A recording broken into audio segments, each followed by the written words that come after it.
आज हमारा जो टॉपिक है वो है मल्टीपल इंटीग्रेशन। कुछ इंट्रोडक्शन मैंने यस्टरडे क्लास में भी आपको थोड़ा बहुत इसके बारे में बता रहा था। जस्ट लाइक जिस तरह से आपने 10+2 पर इंटीग्रेशन पढ़ा है, एरिया अंडर द कर्व्स, उसी प्रॉब्लम को हम एक्सटेंड कर रहे हैं इन 2 और 3 डायमेंशंस। इन 2 और 3 डायमेंशंस। तो जस्ट लाइक जैसे मैंने कल एरिया को ही बताया कि आप 2 डायमेंशंस के अंदर आपका जो बॉन्डेड रीजन है उसमें आपको अगर एरिया निकालना हो तब भी आप कर सकते हो। आपके पास कर्व के साथ एरिया निकालना हो तब भी कर सकते हो। अब हमारे पास कई केसेस, अलग अलग सिचुएशंस यहाँ पर भी आएंगी। उसको ही सबसे पहले मैं डिस्कस कर लूँ। जैसे मैंने कल के केस में ये बोल दिया कि आपके पास जो इंटीग्रल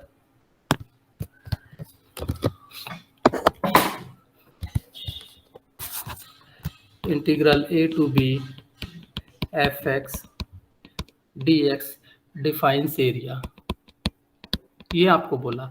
अब ये एरिया डिफाइन कर रहा है। सेम वे आपको इस कोई आपके पास पर्टिकुलर एरिया आपको डबल इंटीग्रल से भी मिल जाता है।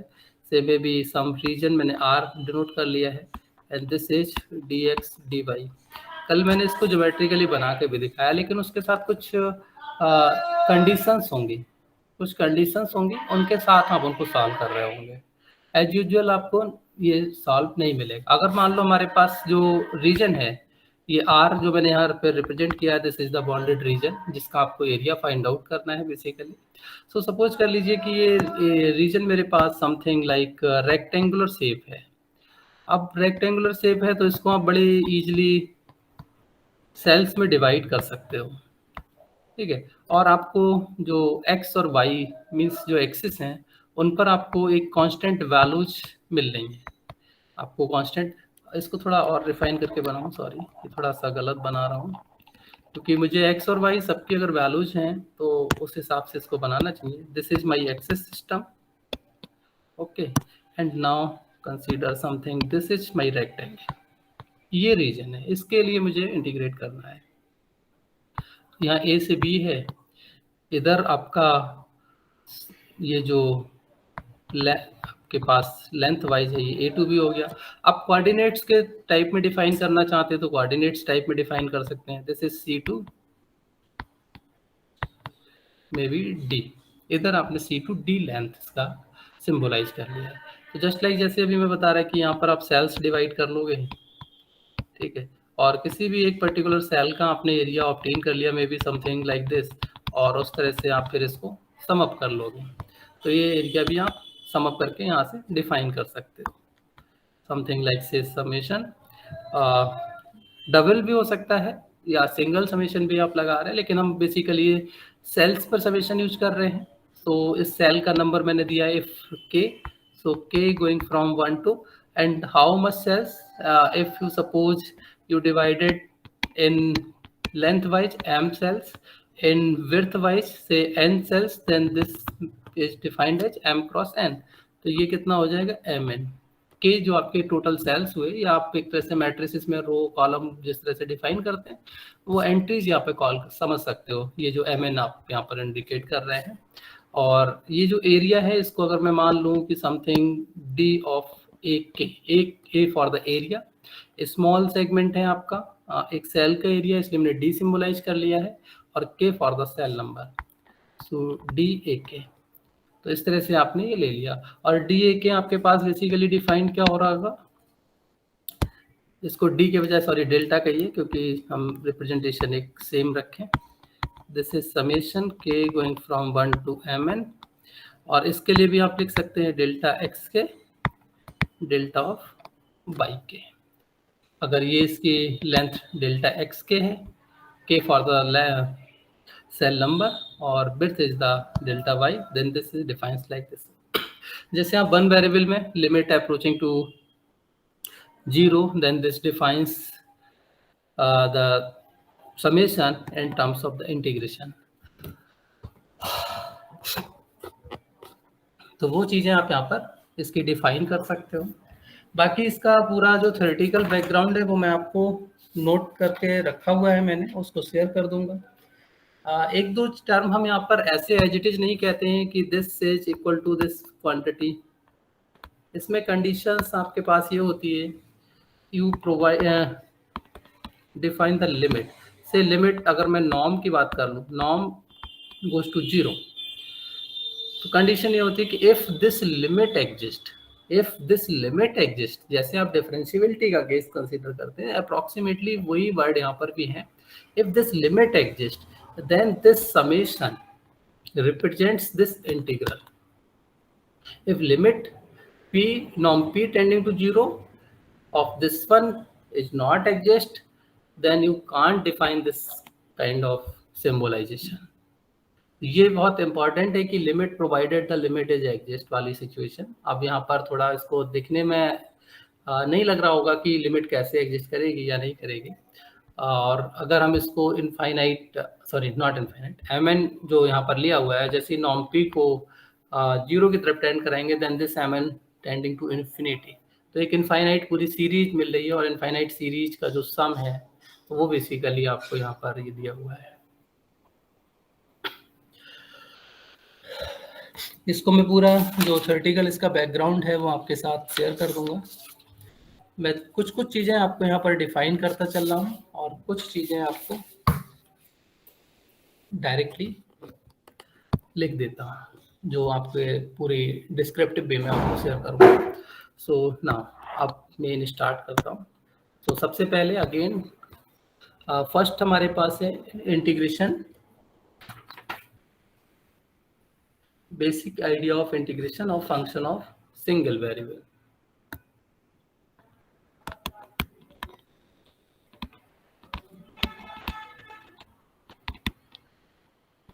Integration of function of single variable.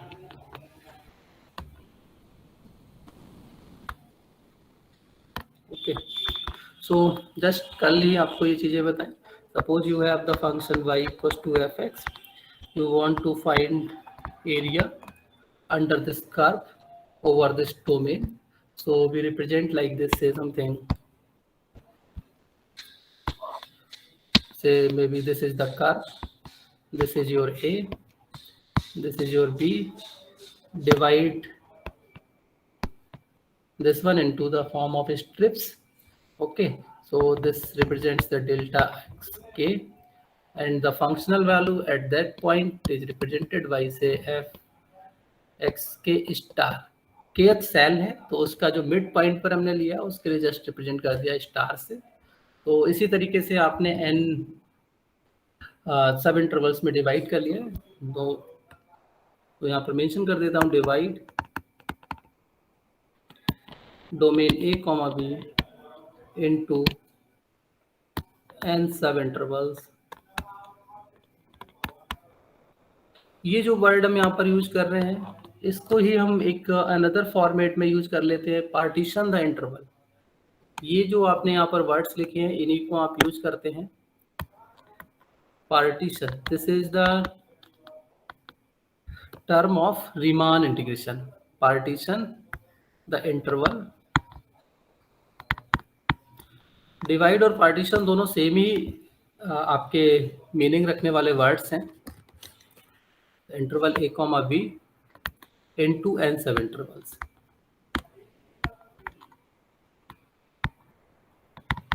Okay,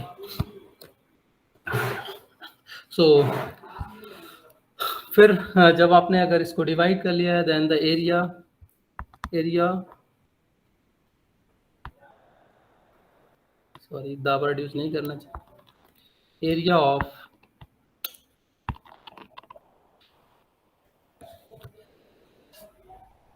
rectangle या cell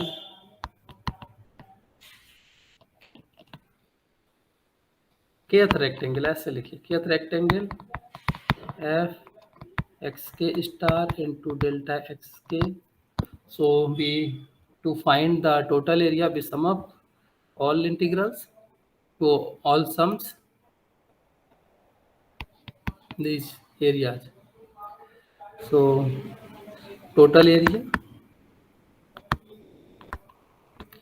is summation k going from n में आपने डिवाइड किया तो n ले लिया एफ एक्स सर ये आपने क्या लिखा है, एरिया ऑफ रेक्टेंगल?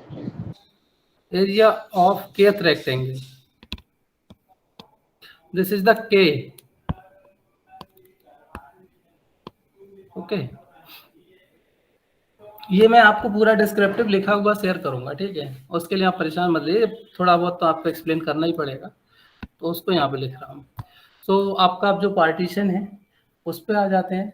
तो अगर सब इंटरवल की लेंथ हम रिड्यूस करते चले जाएं, if you reduce the length of the sub interval, then you can write this a to b fx dx summation k going from 1 to n fx k star delta x के। अब यहाँ पर length of सब intervals is reduces, so limit, अगर मैं यहाँ पर सब इंटरवल की लेंथ को p क्या दूँ, norm of p is tending to 0, then this quantity can be written this continuous function form। जब तक ये आपके पास टेंडिंग टू जीरो आप लिमिट अप्रोच नहीं करते, तब तक आप इसको अंडर इंटीग्रल साइन पुट नहीं कर सकते कि where norm p h is the maximum length of subintervals। Okay, तो ये तो वो था जो आपने 10+2 लेवल पे ऑलरेडी स्टडी किया हुआ है। सो इसी कॉन्सेप्ट को हम अगले एक्सटेंड करेंगे, और सबसे पहला हमारा मेन टॉपिक आता है डबल इंटीग्रल्स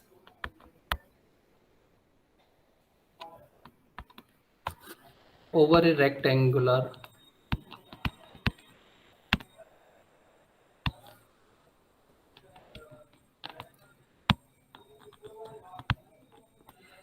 ये जो यहाँ पर वर्ड है ये बहुत इंपॉर्टेंट है, over the rectangular reason. Means अब आप अभी जो इसको अगर कंपेयर करें, आप सिंगल इंटीग्रल जो आपके पास फंक्शन ऑफ वन वेरिएबल, तो वहाँ पर आपको सिर्फ लेंथ वाइज इंटीग्रेट करना था, ये लेंथ आपको दी थी और उस लेंथ पर आपको इंटीग्रेशन करना था। अब यहाँ पर आपके पास एक रीजन एरिया की बात की जा रही है, आपको एरिया के ऊपर इंटीग्रेशन करना है। सो अगर मैं यहाँ पर देखूँ तो एरिया आपको किसी रीजन का जो है वो इस टाइप से भी डिफाइंड हो सकता है, ठीक है। One choice, this is the rectangular, may be area हो सकता है कि आपको समथिंग लाइक इस तरह से रीजन डिफाइंड हो। ओके, तो ये दो केसेस यहाँ पर आएंगे कि हो सकता है कि रीजन आपको इंटीग्रेशन रीजन कुछ इस टाइप का हो, मीन्स जिसकी बाउंड्रीज आप एक पर्टिकुलर कांस्टेंट कर्व से डिफाइन कर रहे हो, और हो सकता है कि बाउंड्रीज आपकी किसी वेरिएबल कर्व के थ्रू डिफाइंड हो। तो ये दो सिचुएशंस आपके पास है, इसको हम बोलते हैं रेक्टेंगुलर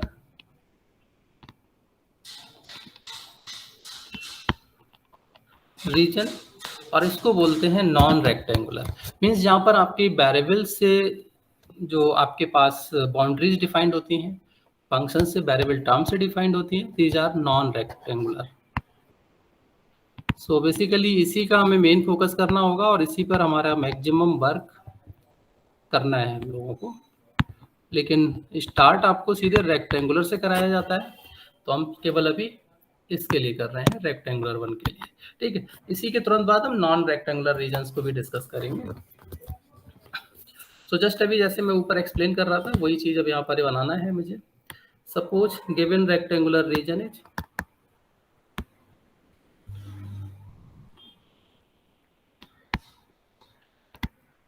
सपोज कर लेता हूँ कि this rectangular reason is given by a to b in x, c to d on y। अगर इसको बनाना चाहें आप तो इस तरह से देख सकते हैं, और this is a to b, this is c to d, ठीक है। और सेम उसी तरीके से इसकी सेल्स में डिवाइड कर लेंगे, और एक पर्टिकुलर सेल को हम कंसीडर कर लेते हैं जिसका हमको एरिया यहाँ पर पता है, this is the rectangular one. So इसके कोऑर्डिनेट्स की अगर हम बात कर लें, the coordinates of this one is may be defined as xk, yk। ठीक है, देन आपको सेम जो इंटीग्रल निकालना है, this are basically represents this region. Okay, are basically represents this region. तो हम हमेशा ऐसे ही सिंबल्स में यूज करेंगे इसको, जब भी आप फाइनली फिर इसको प्रोसीड करेंगे तो इसकी वैल्यूज फिर आप मेंशन करेंगे। आपको फंक्शन एज इट इज दिया हुआ है x, y and this is given as d, area, small segment area. Okay, so same procedure इसका भी वही रहेगा।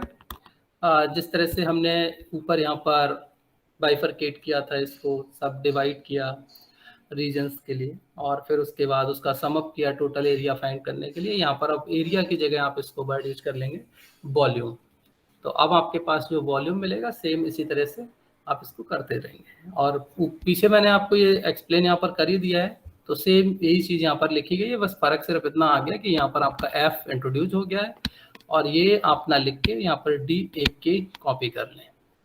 ठीक है, as it is, sorry not d, delta, जैसा लेफ्ट में लिखा है वैसा ही राइट में पुट कर देना, बट सिर्फ डी और डेल्टा का डिफरेंस रखना है, और यहाँ पर आपका एफ इंट्रोड्यूस हो गया है। बाकी सेम उसी तरीके से इसको पूरा प्रोसीड करना है। तो मैं यहाँ पर नॉर्म और ये सब चीज़ें अब मेंशन नहीं कर रहा हूँ, क्योंकि उसको मेंशन करने का कोई खास मीनिंग नहीं बचता है। ठीक है, यहाँ पर नॉर्म कैसे डिफाइंड होगा वो मुझे इंपॉर्टेंट है, वो मैं आपको थोड़ा सा बता दूँ। तो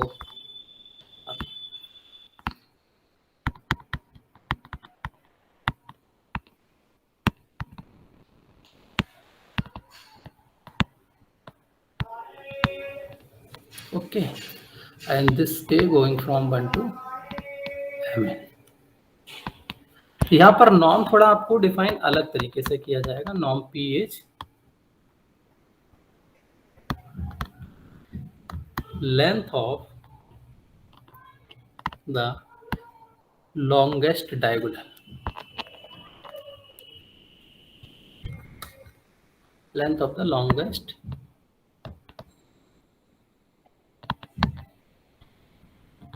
diagonal of the cell।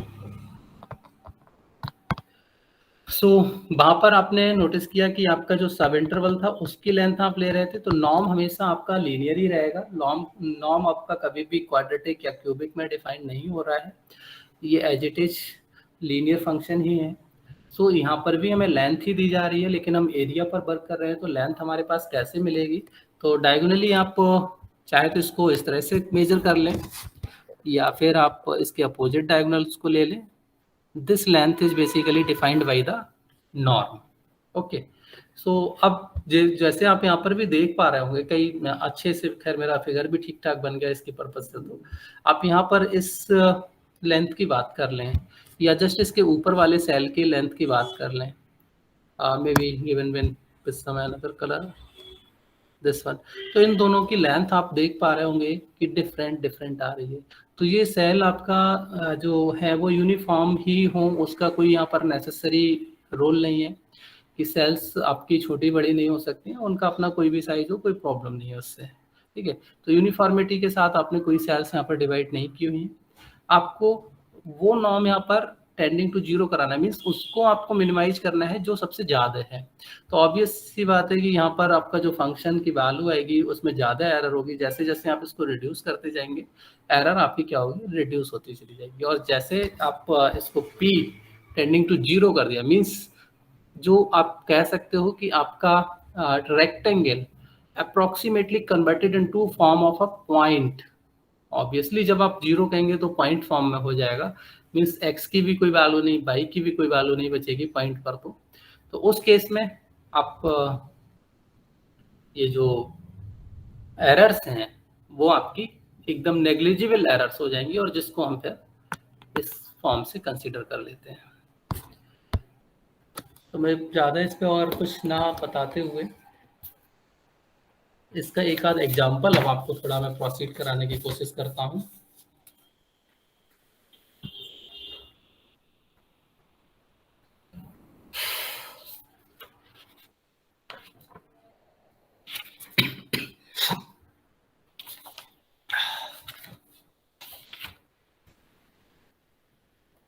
अच्छा, एक टर्म मुझे अभी लिखना पड़ेगा क्योंकि वो इम्पोर्टेंट है, अगर जब तक हम वो नहीं करेंगे तब तक क्वेश्चंस को प्रोसीड नहीं कर सकते। This one is iterated integrals. I hope ये वर्ड हम इससे पहले भी इंट्रोड्यूस कर चुके हैं, जो हमने लिमिट की थी तो वहाँ पर इटरेटेड लिमिट्स की भी बात की थी। तो सेम कॉन्सेप्ट लगभग बराबर वही सेम है। इटरेटेड इंटीग्रल्स मीन्स यहाँ पर एक थ्योरम आपको डिफाइन की गई है, this theorem named as Fubini's theorem.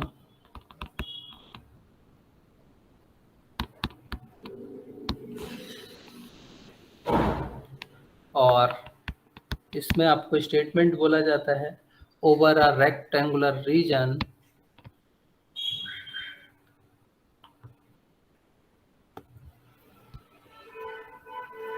over a rectangular region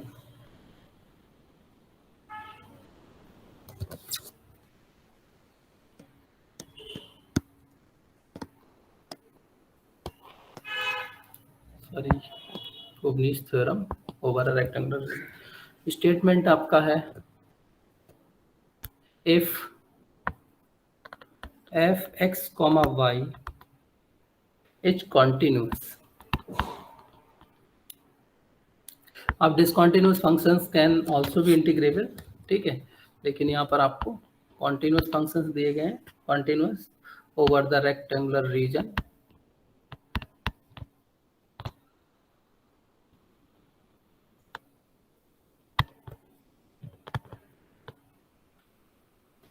say rectangular region R is defined by A x is less than B, C y is less than D. Okay, then the double integral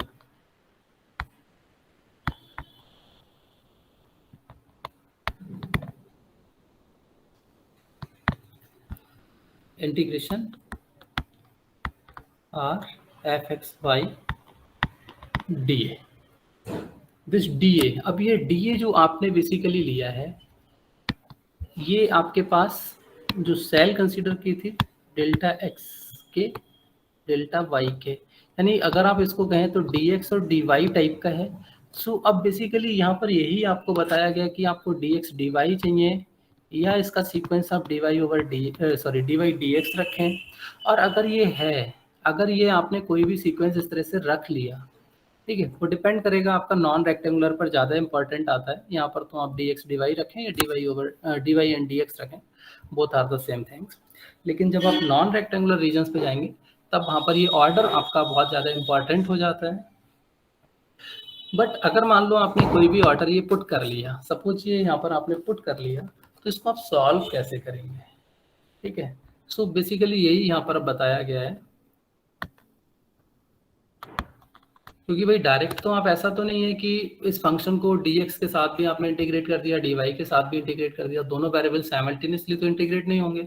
at a time आपको करना तो किसी एक variable को ही पड़ेगा। तो basically वो एक वेरिएबल को इंटीग्रेट करने की टेक्निक जो आपको यहाँ पर दी जा रही है, this is known as the Fubini's theorem, may be evaluated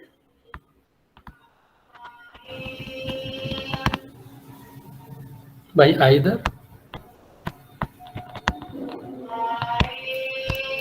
iterated integral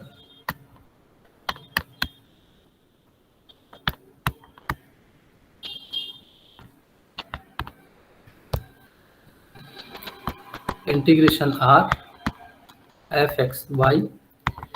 Either you can write maybe the limit of y equals to c to d, integration x limit a to v f x y. अब यहाँ पर आप ये notice कीजिए कि आप first किसको integrate कर रहे हैं, मीन्स आप फर्स्ट इंटीग्रेट किसे करें, सेकंड किसे इंटीग्रेट करें। This is known as basically iterated integral. तो this is the d x and then secondly d y, और either you can write x equals to a to b, integral y equals to c to d, f x comma y dy dx।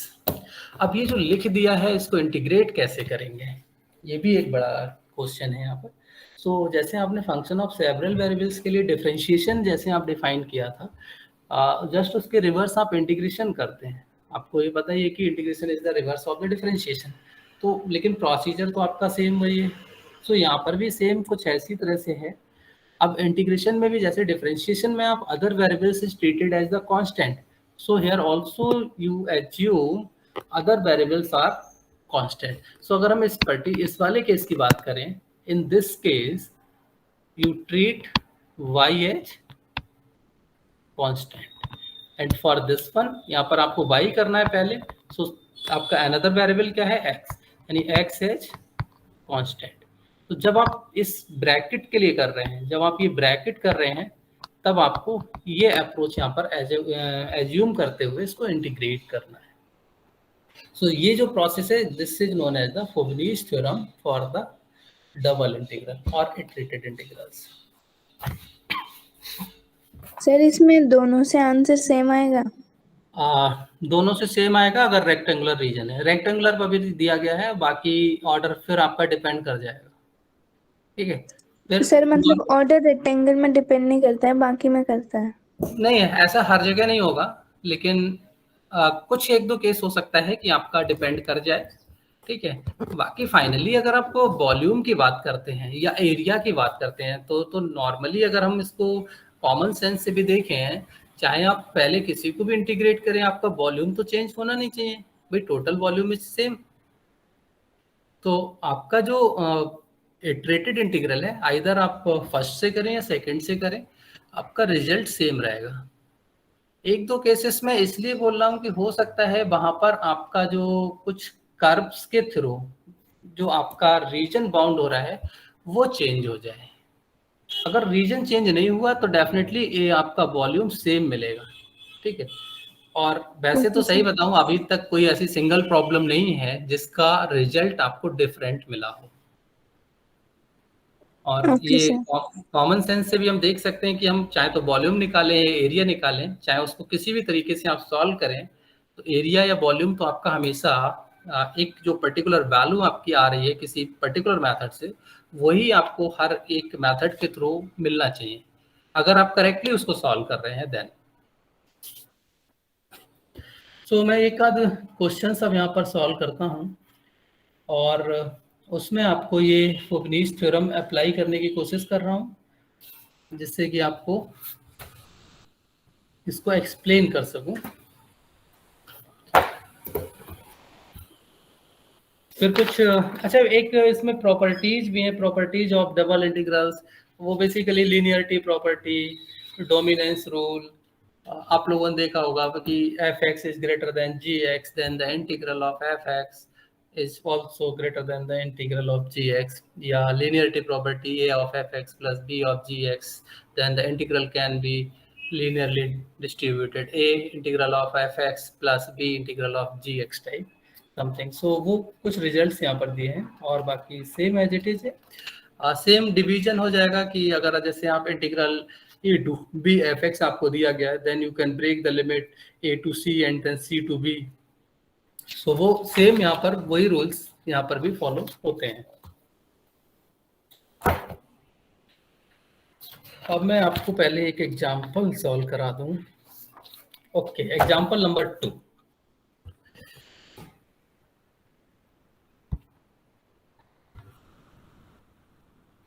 One बाद में solve कराऊंगा। One दरअसल थोड़ा geometrically solve किया गया है, तो उसको मैं अभी नहीं सॉल्व कर रहा हूँ। ओके, अभी मेरा टास्क है कि आपको इंटीग्रेशन के थ्रू कैसे सॉल्व करना है। एंड जो एग्जाम्पल 1 है, this is solve by the geometry, तो उसको मैं बाद में बताऊंगा। This one, evaluate the double integral by using Fubini's theorem. इसको आपको करना है use an iterated integral y integration first. यहाँ पर इसने मार्क किया है y integration first to compute this integral where R is the rectangle with vertices these. So जो आपको रेक्टेंगल है वो डिफाइंड है यहाँ पर, तो इसको आपको डिफाइन किया गया है कि रेक्टेंगल आपको कैसे बनाना है। सो हम इसी डायमेंशंस के साथ रेक्टेंगल बनाएंगे अभी। सो this is the example number 2। बाकी सब सिंपल है। अभी जो जस्ट मैंने कल भी बोला कि कुछ आपको फिगर्स विजुलाइज करनी होंगी। आई होप यहाँ पर भी थोड़ा बहुत विजुलाइजेशन आपको नज़र आ जाएगा। तो इसी तरीके से सिमिलरली ही आप सारा जो वर्क पूरा इंटीग्रेशन का करेंगे। अप्रॉक्सीमेटली इस क्वेश्चन में जिस तरह से आप देख रहे हैं पूरे इंटीग्रेशन में वैसे ही चलेगा। थोड़ा बहुत फर्क आएगा ज्योमेट्री का, तो वो थोड़ा बहुत आपको समझना है बस। बाकी सेम इसी क्वेश्चन की तरह आप पूरा टॉपिक कर लेंगे। तो सबसे पहले ये मेरे पास एफ एक्स वाई दिया है, इसने अलग से नहीं लिखा है, मैंने कॉपी कर लिया क्योंकि मैं चाहता हूँ आपके जो मेथड है वो ऑल क्वेश्चंस के लिए सिमिलर आपको करा सकूँ। ठीक है, तो आपको यहाँ पर ये इंटीग्रेशन निकालना है। Integration over the R F x comma Y D, where R is region which is given by rectangle। so मैं यहाँ पर region ही बना दे रहा हूँ।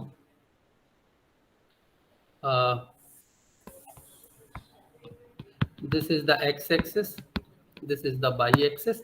जैसे जैसे इसने कोऑर्डिनेट्स दिए हैं आप कोऑर्डिनेट्स को पुट कर लीजिए। 0,0, second is 3,0, somewhere is 3,0 and then 3,2, 3,2, I think something this is the 3,2 and last point is 0,2, 0,2, so this one is the something 0,2। इनको आप ज्वाइन कर लीजिए।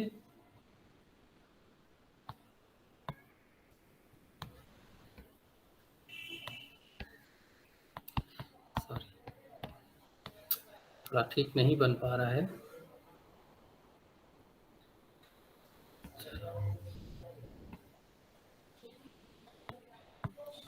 ओके, ये है रीजन।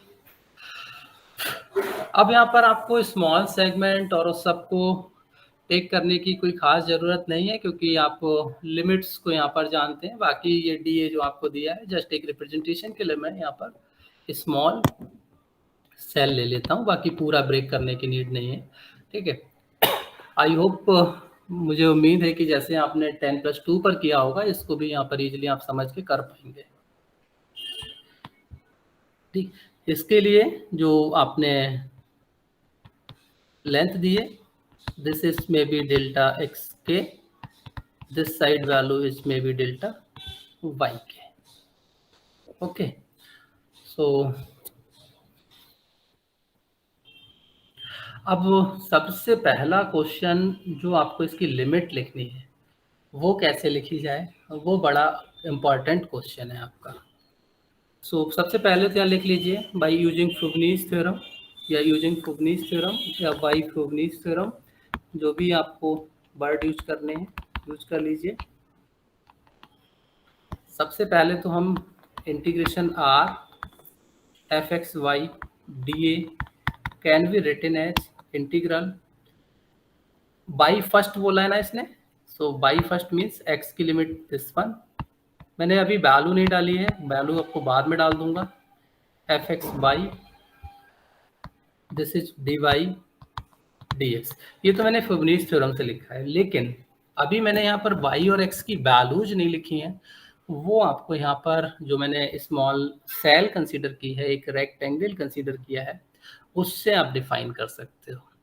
बेसिकली आपका रीजन कितना है, ये इस पॉइंट से स्टार्ट होकर यहाँ तक जा रहा है, प्लस एज वेल एज इसी तरीके से 1 मिनट।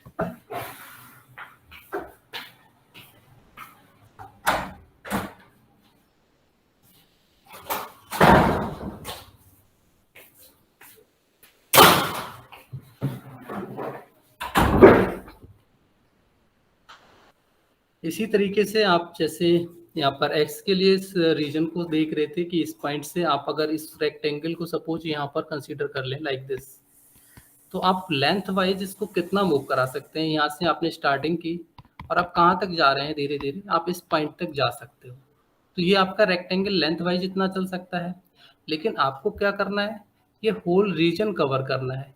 तो जिस तरह से आप इस रेक्टेंगल को लेंथ पर मूव करा रहे हैं, सेम आप इसको बिर्थ वाइज भी मूव करा सकते हैं। तो सेम इसी तरीके से आप इसको इस पॉइंट से स्टार्ट करके और बिर्थ वाइज यहाँ तक ले जा सकते हैं। अगर आपने ये प्रोसीजर किया है, लेंथ को आप इधर मूव करा के यहाँ तक जा रहे हैं, अगली बार आप इधर से ये मूव कराते हुए जा रहे हैं, सो आप बेसिकली एक तरीके से कह सकते हो कि आप इसमें जो डिवीजन किया है आपने एक तरह से, ये एक रेक्टेंगल आ गया, दूसरा मेरे पास जो इसको मूव करा के यहाँ पर आया, थर्ड वे में मैं मूव करा के यहाँ आया, फोर्थ में यहाँ पर आया, फिफ्थ में यहाँ पर आ गया, ठीक है। ये मेरे पास लेंथ वाइज हो गया। अब मैं इसको ब्रेड्थ वाइज, जैसे ये वाला मेरा ऊपर यहाँ पर गया, सेम उसी की तरह पैरेलली ये वाला रेक्टेंगल भी तो भाई ऊपर मूव होके जाएगा, सेम इस तरह से आप मूव करते हुए चले जाएंगे। तो ये पूरे का पूरा जो रीजन है आपका आर है, वो आप क्या कर लेते हैं, कवर कर लेंगे। सो ये पूरे का पूरा रीजन आप इस तरह से कवर कर पा रहे हैं। तो आपको लेंथ में कहाँ से स्टार्ट करना था वो आपको मिल गया, ब्रेड्थ में आप कितने रेक्टेंगल्स को कहाँ तक लेके जा रहे हैं वो आपको मिल गया। तो वो वैल्यूज यहाँ पर बेसिकली लिखनी है। ये तो कांस्टेंट वैल्यू है, ऑब्वियस है कि यहाँ पर आपको वैल्यू ऑलरेडी दी गई है तो आप इजीली लिख लोगे। लेकिन जब हम नॉन रेक्टेंगुलर रीजन्स पर होंगे तब भी प्रोसीजर लगभग यही होगा। तो जहाँ पर भी कोई कर्व आएगा या फिर आपको कांस्टेंट वैल्यू दी होगी, आप उसी के हिसाब से इसको जो रेक्टेंगल्स हैं कितने आपने मूव कराए उसके अकॉर्डिंग इसको पुट कर देंगे। So this x goes from a to v and what is the value of a is 0 and v is 3. Same way y is started from 0 and this goes up to 2 और fxy आपका कितना है, अब आप इसको put कर लीजिए, this is 0 to 3। इसको आप कोशिश कीजिए कि हर बार वेरिएबल के साथ लिख दें, तो आपको उससे ये फायदा रहेगा कि आप ये कंफ्यूज नहीं होंगे कि हमने कौन सी वैल्यू किसके साथ लिखी है। ओके, इसी तरीके से आप y इक्वल टू 0 to 2 ले लेंगे और एफ एक्स वाई आपका कितना है 2 माइनस वाई, और ये कितना आ गया dy और ये कितना हो गया dx। अब आप जैसे नॉर्मल इंटीग्रेशन करते आए हैं उस तरह से इसको इंटीग्रेट कर लीजिए। भाई anyone tell me what is the integration of this quantity?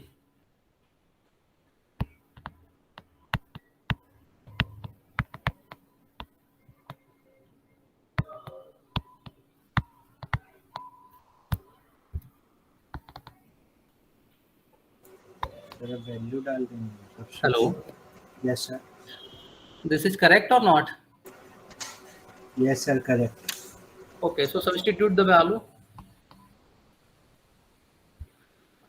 This is the 2 into 2 minus 2 square by 2 and when you substitute lower limit then its value is 0. अच्छा, एक इम्पॉर्टेंट पॉइंट और है इसके अंदर, यहाँ पर हमारे पास x वेरिएबल नहीं है।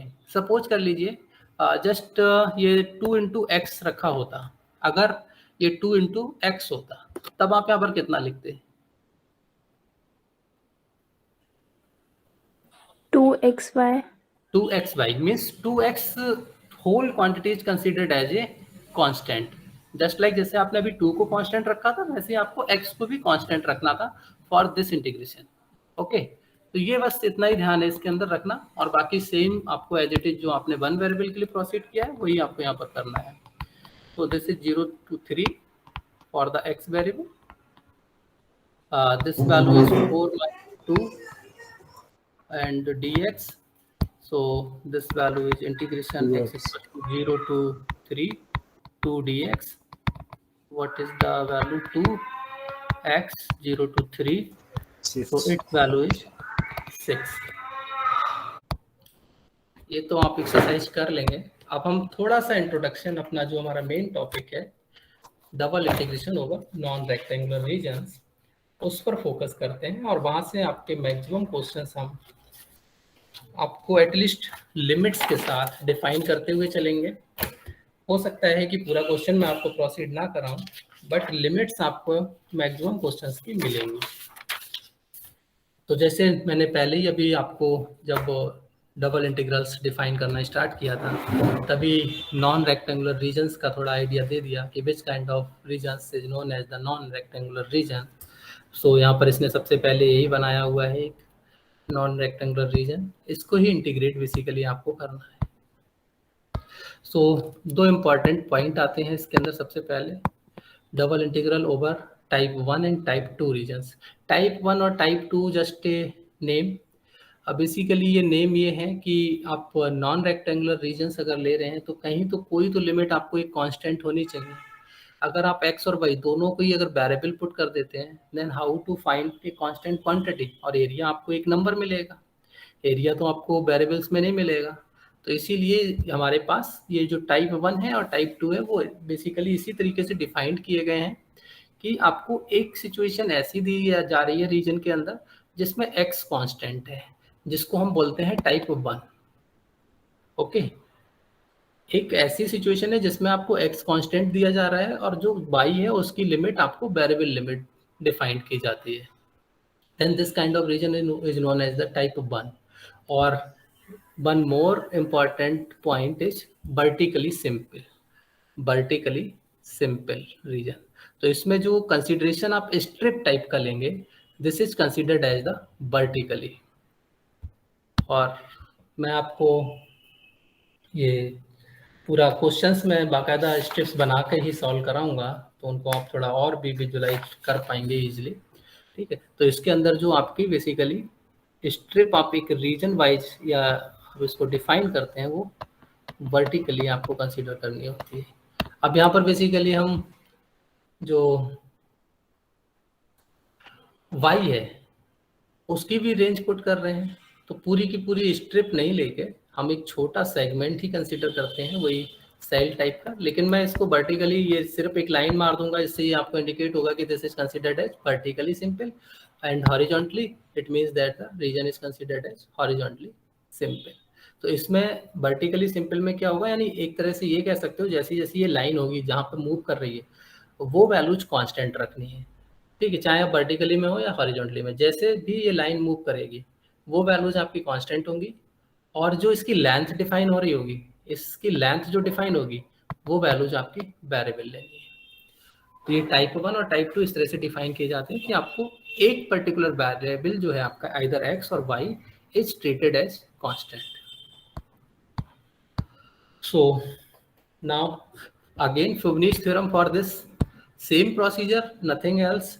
यहाँ पर आपको टाइप 1 अगर रीजन दिया है तो जो भी कांस्टेंट होगा उसको आप सेकेंडली इंटीग्रेट करते हैं। जो भी कांस्टेंट क्वांटिटी होगी आइदर द टाइप 1 और टाइप 2, इट डजेंट मैटर कि आपको वो कैसे दिया जा रहा है। ठीक है, सिर्फ इतना याद रखिए कि आपको जो भी कांस्टेंट लिमिट दी होगी उसको आप लास्ट सॉल्व करेंगे and firstly you solve the variable limits. बाकी स्टेटमेंट तो फ्यूवनीश थ्योरम के नाम पर रखा हुआ है, सो ऑब्वियसली हम उसको लिखेंगे ही। ये टाइप 1 और टाइप 2 मैंने आपको एक्सप्लेन कर दिया है, बाकी इसका पूरा डिस्क्रिप्शन में अगेन आपको पूरा रिटन फॉर्म में है मेरे पास, वो मैं आपको शेयर कर दूंगा। स्टिल किसी को दिक्कत रहती है तो आप नेक्स्ट जो हमारी क्लास होगी थर्सडे, पहले इसके डाउट्स डिस्कस करना।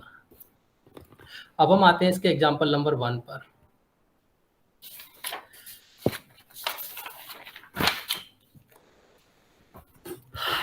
(12.2) एग्जाम्पल 1। यहाँ से भाई आप समझ के चलना थोड़ा, क्योंकि ये क्वेश्चंस आपको बहुत सिंपल नहीं है, थोड़े से जब रीजन आपको दिए जाएंगे तब थोड़े से कॉम्प्लिकेटेड हो जाएंगे, जिसका जो जस्ट लाइक मैंने विजुअलाइजेशन की बात की थी वो बस विजुअलाइजेशन आपका कॉम्प्लिकेटेड होगा। यहाँ पर आपको दिया है evaluate the double integral 0 to 1 x² to square root x of this one.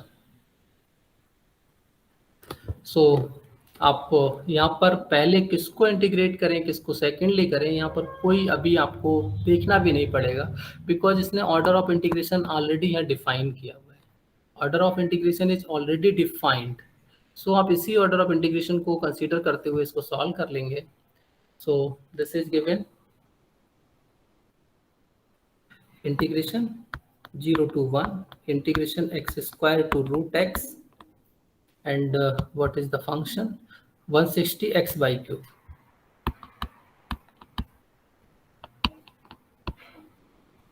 dy/dx। अब यहाँ पर ये ऑर्डर बहुत ज़्यादा मैटर करेगा, मैटर इसलिए करेगा क्योंकि टोटल वैल्यू चेंज नहीं होगी। यहाँ पर चेंज क्या हो जाएगा कि अगर आपने गलती से पहले x को सॉल्व कर दिया, अगर आपने पहले x को सॉल्व कर दिया तो आपकी वेरिएबल वैल्यू कभी भी आपकी यहाँ से एलिमिनेट नहीं हो पाएगी। तो इसीलिए हमेशा जो भी वेरिएबल लिमिट है then integrate first this variable limit then secondly constant one. So इसको मैं और सिंप्लीफाइड फॉर्म में लिखूं जिस तरह से आप इटरेटेड इंटीग्रल लिखते आए हैं।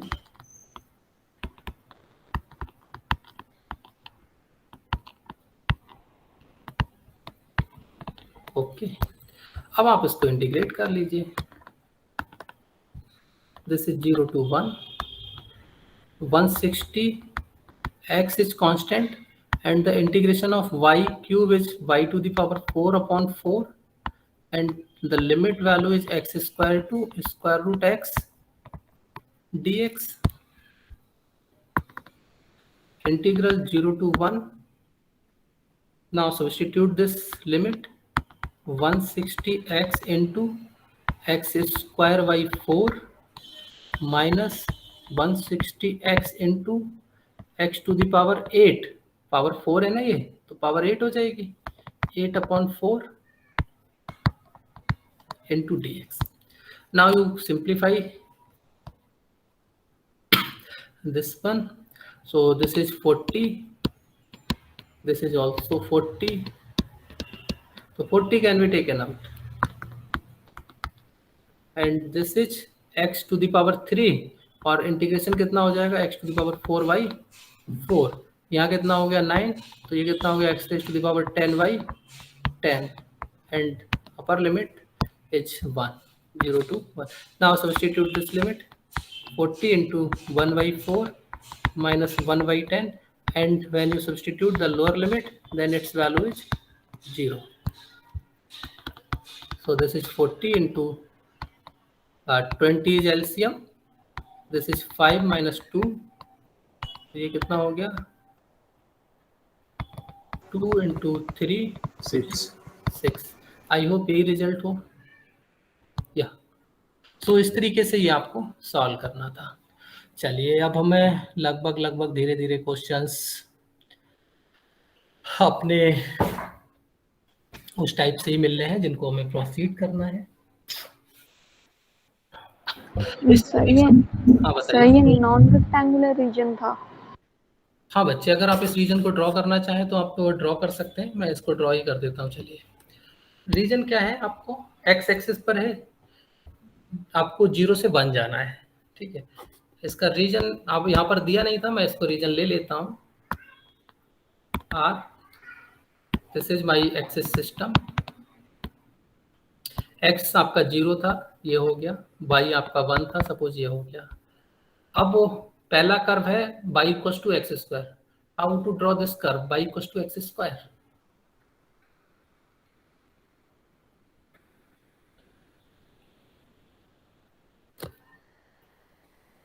This is a parabola and how to draw this one?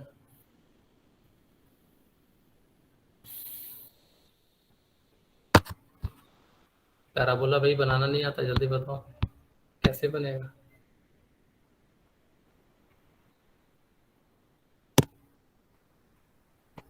Sir क्या कह रहे हो आप, y equal to x square बनाना है? जी हाँ, दिस वन। यस सर, ऐसे ही बनेगा। And what is the curve next one? Root x. And what is the curve of root x?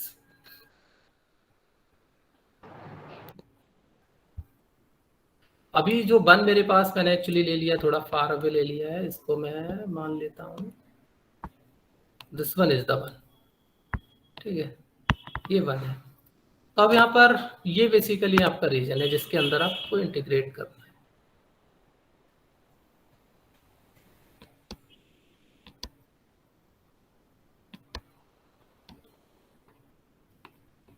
तो ये आप वर्टिकल सिंपल भी ले सकते हैं, हॉरिजॉन्टल सिंपल भी ले सकते हैं, आपकी चॉइस है।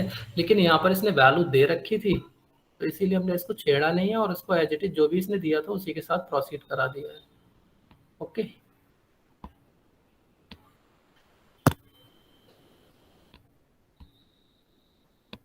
इसने जो भी दिया उसी के साथ हमने इसको प्रोसीड कर दिया है। तो x की वैल्यू यहाँ पर कांस्टेंट, अगर मैं इसको वर्टिकल सिंपल की बात करूँ, मैंने ये लाइन ड्रॉ कर लेनी है मेरे को ऐसे एज इट इज, ठीक। तो ये कहाँ से मूव हो रही है, यहाँ से मूव हो रही है और कहाँ तक जा रही है, ये आपको कांस्टेंट वैल्यू डिफाइन कर दिया, ठीक। अब लेकिन यहाँ पर इसकी लेंथ अलग हो रही है, यहाँ पर अलग लेंथ आ रही है, यहाँ पर इसकी अलग लेंथ है, तो वो आपको लेंथ डिफाइन करनी है। तो लिमिट जो लेंथ आप डिफाइन कर रहे हैं, सो मिनिमम वैल्यू कहाँ से आ रही है आपको, y equal to x square से मिल रही है, तो एक्स स्क्वायर आपने दे दिया, और अपर वैल्यू आपको कहाँ से मिल रही है, y equal to root x से मिल रही है, तो वो आपने 2। आपको दिया है let T be a triangular region, T be a triangular region enclosed by the lines y equals to 0 and y equals to 2x। आप बड़े इजली इन लाइंस को बना सकते हैं, एंड x इक्वल्स टू 1, तो ये आपको पूरा रीजन इन्होंने डिफाइन कर दिया है। Then evaluate the double integral this one. So पहली लाइन आपको दी है y इक्वल्स टू 0, दूसरी दी है y equals to 2x, and third line दी है x इक्वल्स टू 1। तो पहले तो आप रीजन ही बना लें। आपको यहाँ पर सिर्फ r अभी मिल रहा है कि जिसको आपको इंटीग्रेट, जिसके ओवर आपको इंटीग्रेट करना है। फंक्शन अभी यहाँ पर ऑलरेडी आपको डिफाइंड है, तो उस फंक्शन से आप कुछ प्रोजेक्शन या इंटरप्रिटेशन आप नहीं कर रहे हैं। सो सबसे पहले y equals to 0, where is the y equals to 0 line, this is the y equals to 0, and where is the y equals to 2x line, this is y equals to 2x, and where is x equals to 1 line. I hope this is the x equals to 1 line. Clear? तो आपके पास basically ये reason आ गया जिसके ऊपर आपको integrate करना है।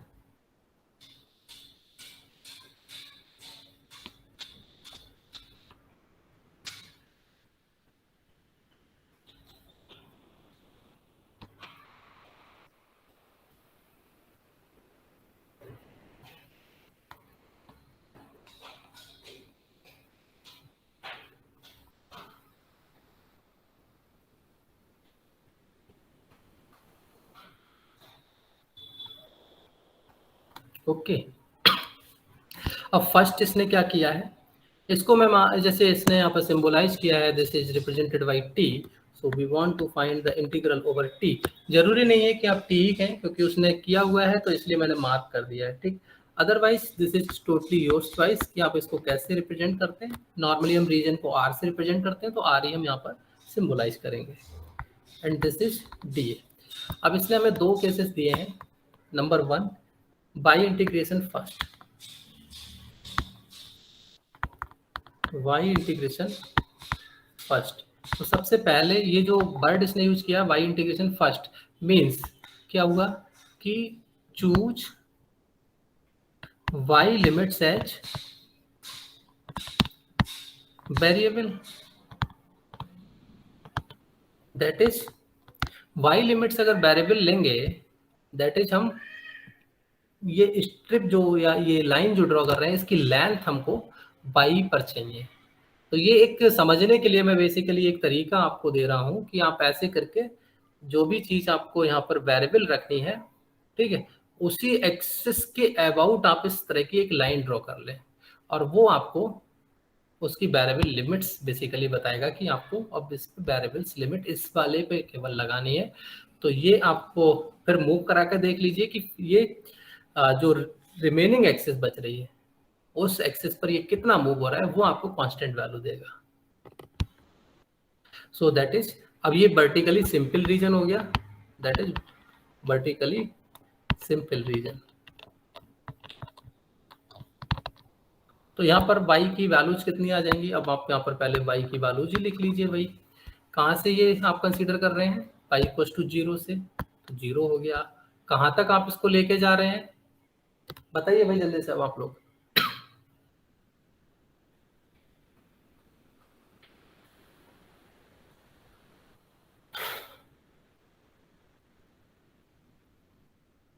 अरे ये लाइन जो आपने ड्रॉ की है वो लाइन आपकी स्टार्ट कहाँ से हुई और कहाँ तक जा रही है भाई? सर कौन सी line, y equals to 2x?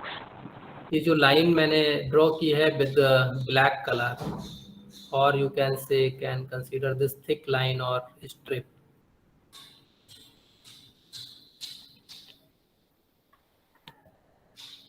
ये स्टार्ट हुई है 0 से और कहाँ तक जा रही है? 1 तक से।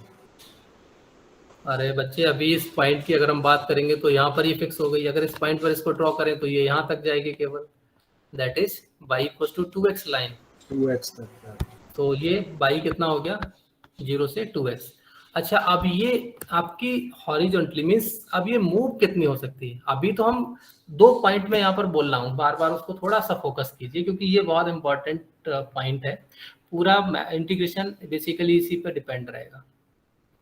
एक लिमिट आप लिखते हैं कि how much you draw this strip और this line, how much you draw, कितना आप इसको ड्रॉ कर सकते हैं, what is the length of this strip. तो वो आपको डिफाइन करेगा वन इंटीग्रेशन लिमिट।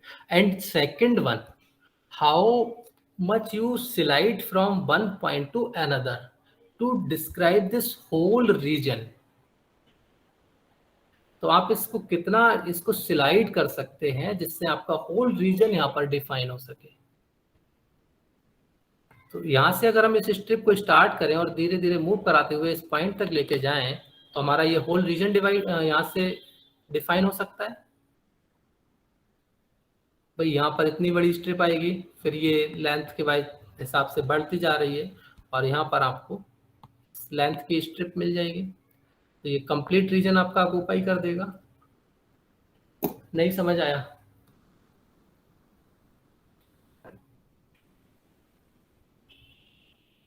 चलिए छोड़िए, उसको भी छोड़िए। लेंथ आप समझ लीजिए कि लेंथ कैसे लिखनी है, बस खत्म।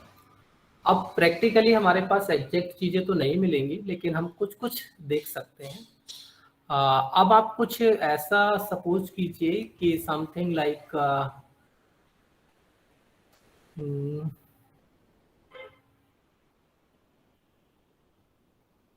आप लोगों ने जलेबी बनते हुए तो सभी लोगों ने देखा होगा प्रोबेबली, ठीक, not exactly same but situation आप एक तरह से कॉल कर लीजिए कि अब हमारे पास उसी तरीके से कुछ ये जस्ट जो आप जिस कपड़े के अंदर जो आपका मैदा या जो भी आप नाम उसको देते हैं, क्या उसके अंदर भर रखा है जिससे जलेबी आप बना रहे हैं, जो मटेरियल आपने फिलअप किया है वो बेसिकली ये हो गया आपका, इसके अंदर आपने भरा है।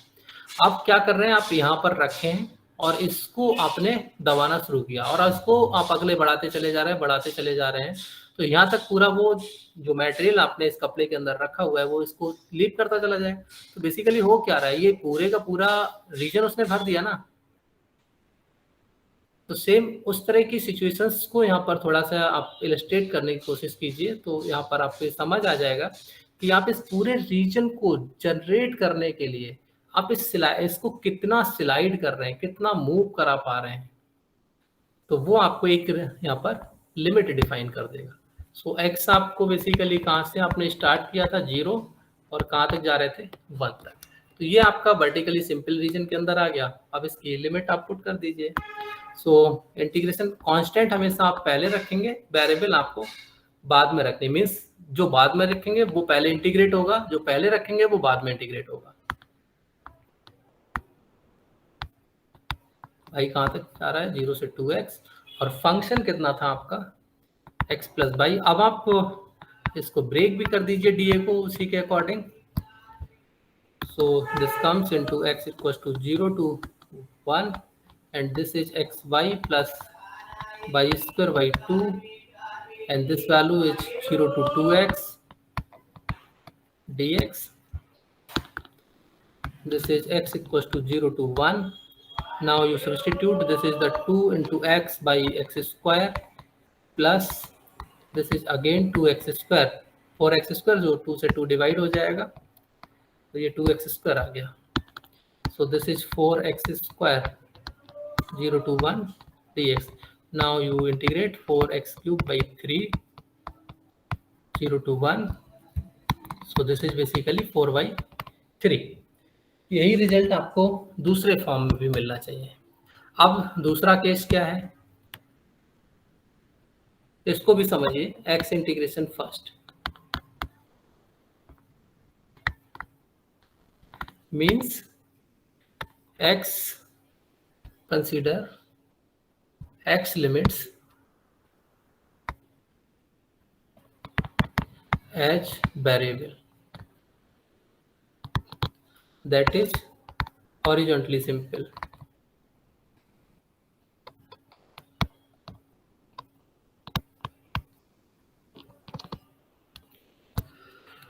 सो फिगर आपकी सेम वही रहेगी।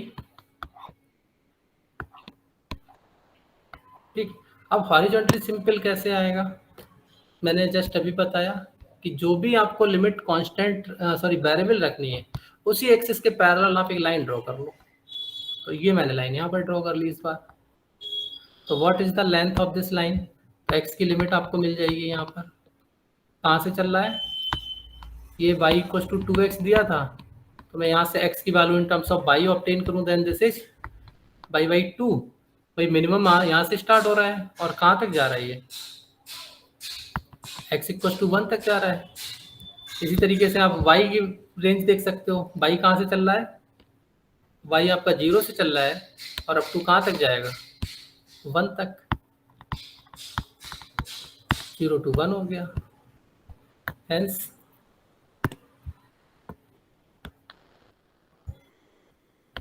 this dx plus y dA can be written as y equals to 0 to 1 integral x equals to y by 2 to 1, and this is x plus y, this is dx, आपकी बार dy बाद में आएगा। सो ये जो मैंने लिखा है, इज इट क्लियर और नॉट?